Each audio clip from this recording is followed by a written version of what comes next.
الحمد لله نحمده ونستعينه ونستغفره ونؤمن به ونتوكل عليه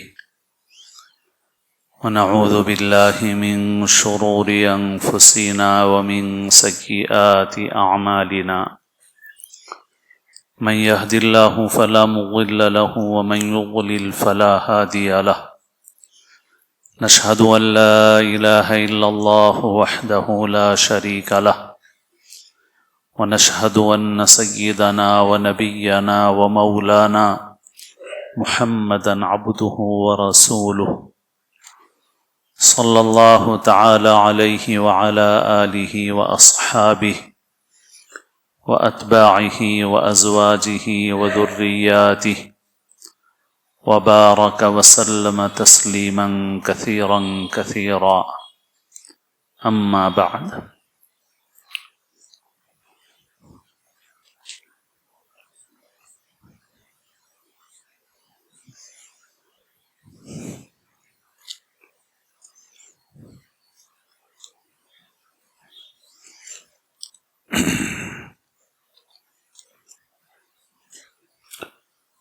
عن عبد الله بن مسعود رضي الله عنه قال قال رجل يا رسول الله صلى الله عليه وسلم أي الذنب أكبر عند الله قال أن تدعو لله ندا وهو خلقك قال ثم أي قال أن تقتل ولدك خشية أن يطعم معك قال ثم أي قال أن تزاني حليلة جارك فأنزل الله تصديقها والذين لا يدعون مع الله إلها آخر ولا يقتلون النفس التي حرم الله إلا بالحق ولا يزنون ومن يفعل ذلك يلقى أثاما۔ حضرت عبداللہ ابن مسعود رضی اللہ تعالی عنہ سے روایت ہے، فرماتے ہیں کہ ایک شخص نے عرض کیا کہ اے اللہ کے رسول صلی اللہ علیہ وسلم، ای الذنب اکبر عند اللہ، کون سا گناہ اللہ کے نزدیک سب سے زیادہ بڑا گناہ ہے؟ تو آپ نے فرمایا ان تدعو للہ ندا وہو خلقک، سب سے بڑا گناہ یہ ہے کہ تم اللہ کے برابر اور ہمسر قرار دے کر کسی کو پکارو، اس سے دعا کرو، اس سے مانگو، وَهُوَ خَلَقَكَ، حالانکہ اللہ نے تم کو پیدا کیا۔ تو سب سے بڑا گناہ شرک ہے، اللہ کے ساتھ کسی کو شریک کرنا۔ یہ ایسا گناہ ہے کہ اگر انسان اس گناہ کے ساتھ مر جائے تو پھر اس کی مغفرت کا راستہ بند ہو جاتا ہے۔ اللہ تعالی ہم سب کی حفاظت فرمائے۔ اللہ نے قرآن مجید میں فرمایا ان اللہ لا یغفر ان یشرک بہ ویغفر ما دون ذلک لمن یشاء، اللہ تعالی اس بات کی مغفرت نہیں فرمائے گا کہ اس کے ساتھ کسی کو شریک کیا جائے، اور اس کے سوا جس گناہ کو جس کو چاہے گا معاف فرمائے گا۔ ایک حدیث شریف میں ہے، آپ صلی اللہ علیہ وسلم نے فرمایا ثنتان موجبتان، دو چیزیں ایسی ہیں جو واجب کر دینے والی ہیں۔ فرمایا من مات لا یشرک باللہ شیئا دخل الجنہ، جو مرے گا اس حال میں کہ اللہ کے ساتھ کسی کو شریک نہیں کرتا تھا وہ جنت میں جائے گا۔ واجب کر دینے والی چیز ہے، یعنی بات پکی اور قطعی ہے کہ جو اس حال میں مرے گا کہ اللہ کے ساتھ کسی کو شریک نہ کرتا ہو وہ جنت میں جائے گا، چاہے اپنے گناہوں کی سزا بھگت کر جائے۔ دیگر احادیث سے یہ تفصیل معلوم ہوتی ہے کہ آدمی اپنے گناہوں کی وجہ سے دوزخ میں جا سکتا ہے، لیکن اگر اس کے دل میں تھوڑا بھی ایمان ہے اور وہ اللہ کے ساتھ کسی کو شریک نہیں کرتا تھا تو چاہے سزا بھگتنے کے بعد صحیح مگر اسے جہنم سے نکالا جائے گا اور جنت میں ڈالا جائے گا۔ اور فرمایا وَمَن مَّاتَ يُشْرِكُ بِاللَّهِ شَيْئًا دَخَلَ النَّارَ، اور جو اس حال میں مرے گا کہ اللہ کے ساتھ کسی کو شریک کرتا تھا تو وہ دوزخ میں جائے گا۔ دنیا میں زیادہ تر لوگ کفر میں نہیں شرک میں مبتلا ہوتے ہیں، یعنی اللہ کو مانتے ہیں مگر اللہ کے ساتھ دوسروں کو شریک ٹھہراتے ہیں۔ اور قرآن مجید کی آیات میں بھی جو لفظ استعمال کیا گیا ہے وہ دعا والا لفظ ہے، والذین لا يدعون مع اللہ الہا آخر، تو عبادت کی جگہ پر عبادت کا لفظ بھی استعمال کیا گیا، لیکن اسی جگہ پر دعا کا لفظ بھی استعمال کیا گیا، کیونکہ مصیبتوں کے موقع پر پکارنا یہی عبادت کا مغز ہے۔ آدمی عبادت و بندگی کرتا ہے نماز کی شکل میں یا کسی اور شکل میں، ایسے ہی آدمی مصیبت اور پریشانی کے موقع پر پکارتا ہے۔ جب اسباب سے انسان مایوس ہو جاتا ہے تو اس وقت جس کو پکارتا ہے گویا اس کی عبادت کر رہا ہے۔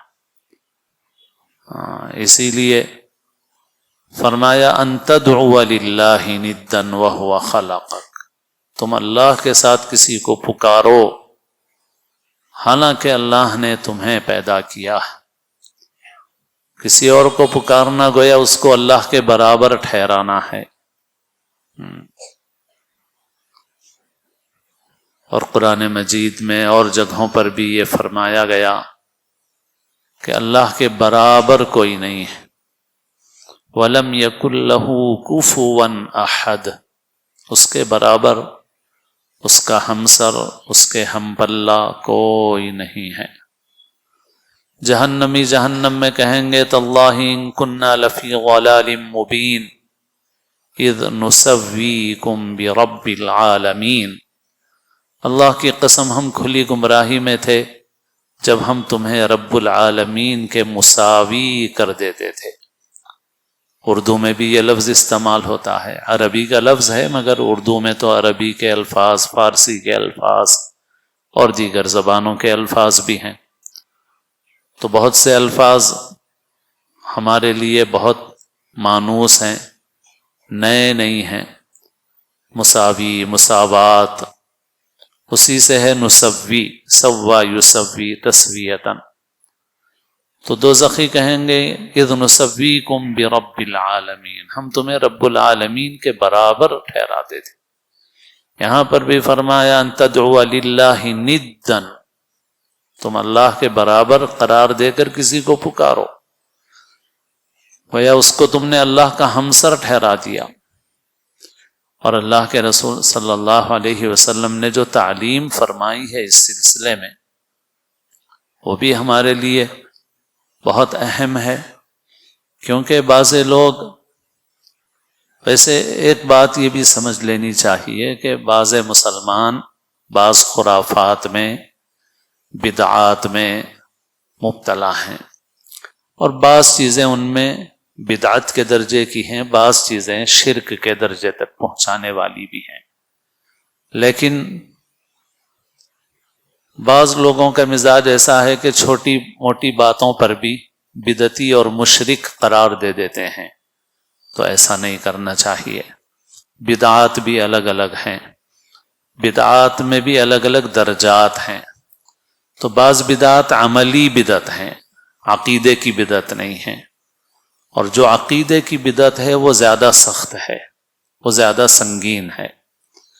ایسے ہی بعض کام ایسے ہیں جو شرک کا وہم پیدا کرتے ہیں، شریعت نے ان سے بھی منع کیا ہے، مگر صرف ان کاموں کے کرنے پر مسلمانوں میں سے کسی طبقے کو بدعتی اور مشرک قرار دے کر متنفر کر دیا جائے، یہ حکمت اور مصلحت کے خلاف ہے، یہ مناسب نہیں۔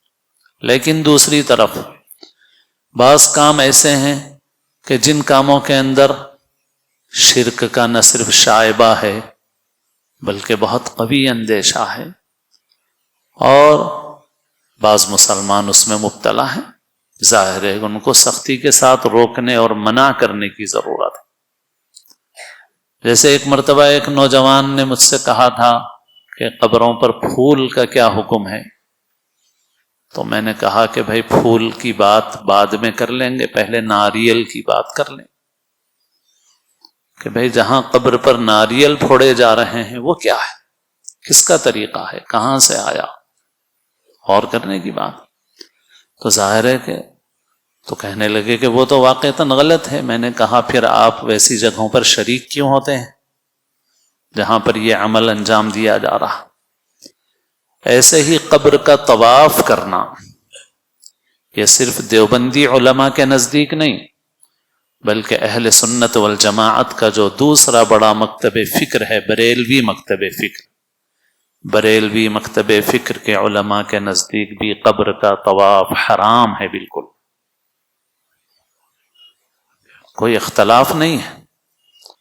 تو ہم ان چیزوں کی بات نہیں کر رہے ہیں جن میں اختلاف کی علماء کے نزدیک گنجائش ہے، بات ان چیزوں کی ہے جو علماء کے نزدیک، چاہے وہ کسی بھی مکتب فکر کے ہوں، سب علماء کے نزدیک وہ چیز بالکل ناجائز ہے اور شرک تک پہنچانے والی ہے۔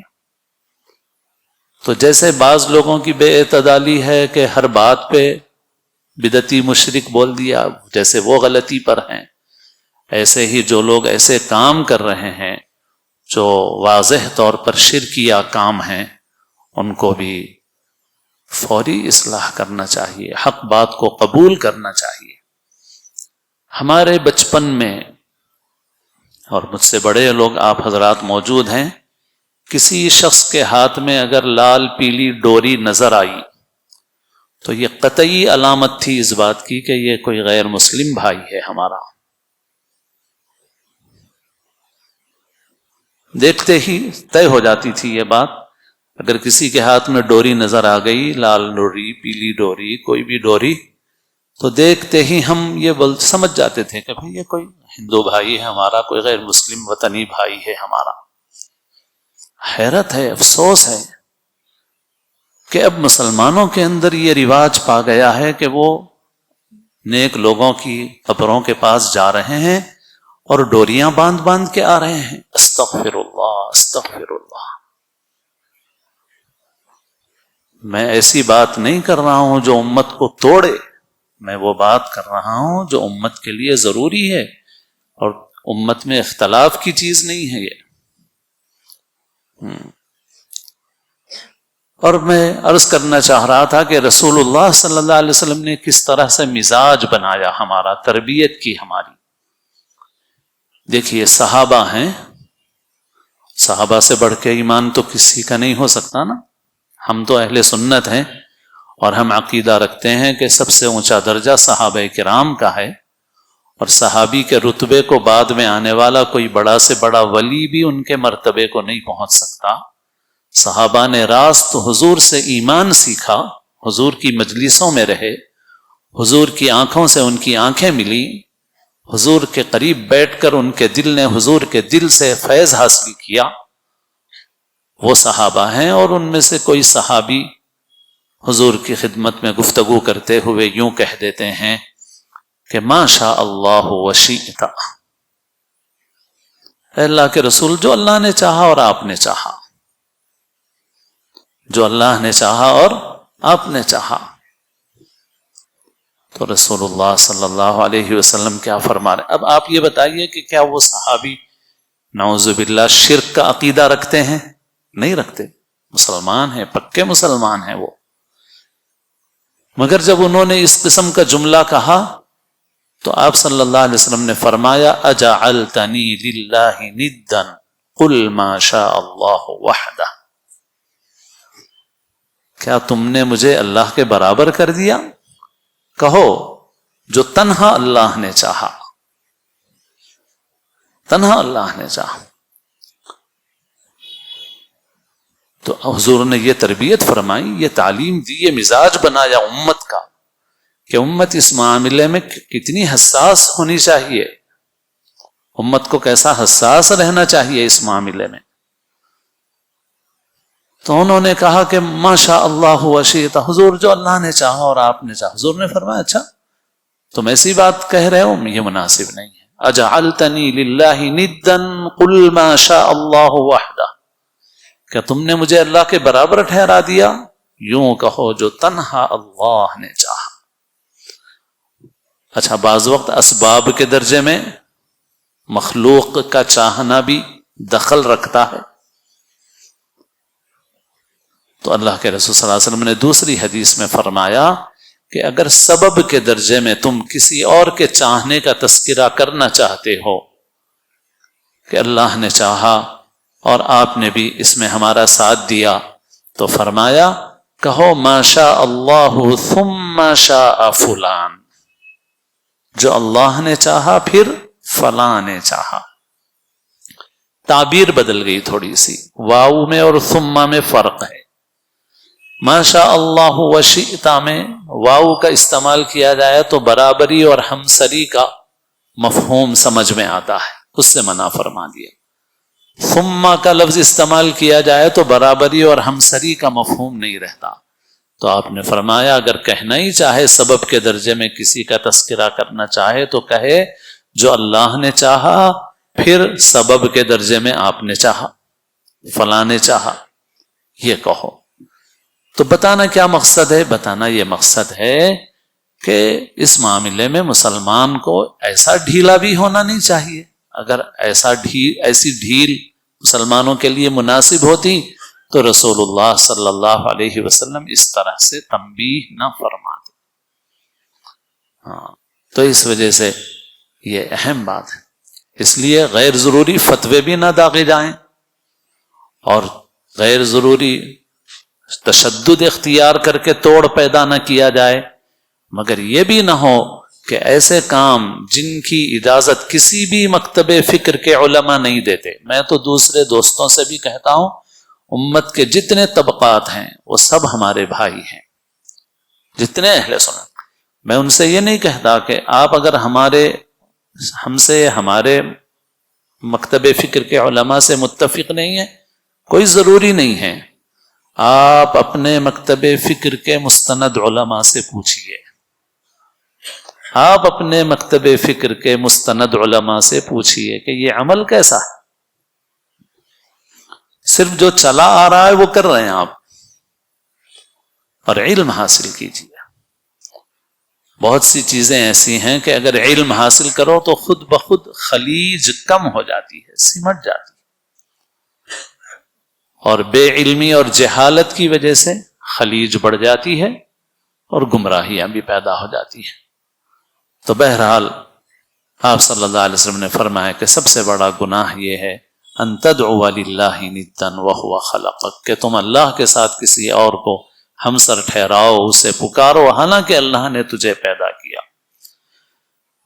پھر اس کے بعد پوچھنے والے نے پوچھا پھر کون سا گناہ سب سے بڑا ہے؟ تو آپ نے فرمایا ان تقتل ولدک خشیۃ ان یطعم معک، کہ تم اپنی اولاد کو اس ڈر سے قتل کر دو کہ تمہارے ساتھ کھانے میں شریک ہو جائے گی. تو آج جو لوگ فیملی پلاننگ اس وجہ سے کراتے ہیں کہ بھائی کہاں سے کھائیں گے، کیسا چلے گی زندگی، ان کا اللہ پر ایمان درست کرنے کی ضرورت ہے. ان کو اپنا اللہ پر، مطلب آپ یہ سمجھ رہے ہیں کہ آپ کھلاتے پلاتے ہیں، رزق آپ دیتے ہیں، پالتے آپ ہیں، رب آپ ہیں. سب سے بڑا گناہ شرک کے بعد آپ فرما رہے ہیں سب سے بڑا گناہ یہ. اس سے پہلے چند ہفتے پہلے بھی میں نے تھوڑی بہت گفتگو کی ہے اس موضوع پر. ہماری ریاست کے وزیر اعلیٰ چیف منسٹر نے بھی کہا ہے کہ بچے زیادہ پیدا کرنا ہے. آندھرا پردیش کے چیف منسٹر نے بھی کہا کہ بچے زیادہ پیدا کرو ورنہ گاؤں دیہاتوں میں خالی بوڑھے رہ جائیں گے، نوجوان نہیں رہیں گے. تمل ناڈو کے چیف منسٹر نے کہا کہ 16 بچے پیدا کرو، اور وہ RSS کی تنظیم کے چیف نے بھی کہا ہے کہ بچوں کی تعداد بڑھانے کی ضرورت ہے، کیونکہ افراد ایک قوت ہے قوم کے لیے، ملک کے لیے۔ یہ ہندو مسلم کا مسئلہ نہیں ہے، یہ ملک اور قوم کے لیے بھی افراد کی اہمیت ہے۔ افراد نہیں رہیں گے تو زندگی کائے کی ہے بھائی؟ مگر دوسروں کا تو چھوڑیے، یہ تو دوسرے بول رہے ہیں۔ مسلمان جو کلمہ پڑھتا ہے، اللہ رسول کا نام لیتا ہے، مسلمان کی مینٹالٹی اور ذہنیت اتنی خراب ہو گئی ہے کہ کچھ پوچھیے مت۔ ایمان اندر ہے، یہ ایمان ہے کہ تم سمجھ رہے ہو کہ 4 ہوں گے تو کھائیں گے کہاں سے، پڑھیں گے کہاں سے، جئیں گے کہاں سے؟ تو کس پہ ایمان لائے ہو؟ اللہ پہ لائے ہو ایمان؟ تو فرمایا سب سے بڑا گناہ اس کے بعد یہ ہے کہ تم اپنی اولاد کو اس ڈر سے قتل کرو کہ تمہارے ساتھ رزق میں شریک ہو جائے۔ پھر فرمایا کہ پھر پوچھنے والے نے پوچھا کہ پھر کون سا گناہ سب سے بڑا ہے؟ آپ نے فرمایا کہ اپنے پڑوسی کی بیوی کے پر یا اپنے پڑوس کی عورتوں کی عزت پر ڈاکہ ڈالو، یہ سب سے بڑا گناہ۔ افسوس ہے کہ آج مسلمان بستیوں میں مسلمان نوجوان یہ حرکت کر رہے ہیں۔ ان کو کوئی غیر مسلم کے ساتھ مسلمان لڑکی نظر آئے تو بہت غصہ آتا ہے، مگر ان کی راتیں محلے کی عورتوں کی عزتوں پر ڈاکہ ڈالنے میں صرف ہو رہی ہے، ان کے دن صرف ہو رہے ہیں، ان کے موبائل استعمال ہو رہے ہیں، ان کے وسائل استعمال ہو رہے ہیں، وہ اپنی طاقت اور اپنے وسائل کو استعمال کر رہے ہیں خود مسلمان عورتوں کی عزت خراب کرنے پر۔ کیسے مسلمان ہو؟ دوسرا کرے تو تمہیں غصہ آتا ہے اور تم خود عزتوں کو خراب کرتے ہو، آبرو پر ڈاکہ ڈالتے ہو۔ بدترین گناہ کر کے بھی پھر ہم سمجھ رہے ہیں کہ ہمارے ساتھ اللہ کی مدد ہوگی۔ کیسے اللہ کی مدد آئے؟ پھر اس کے بعد آپ صلی اللہ علیہ وسلم پھر فرمایا اس روایت میں کہ اللہ نے اسی کی تصدیق میں یہ آیت نازل کی، سورۃ الفرقان کی یہ آیت ہے جس میں انہی مضامین کا تذکرہ ہے، مگر اب اس وقت مزید عرض کرنے کا موقع نہیں ہے۔ اللہ تعالی ہم سب کو دین کا صحیح علم، صحیح سمجھ نصیب فرمائے، اور اللہ تعالی ہم سب کو اسلام کی زندگی اور اپنے اپنے وقت پر حسن خاتمہ نصیب فرمائے، سنتیں ادا فرمائے۔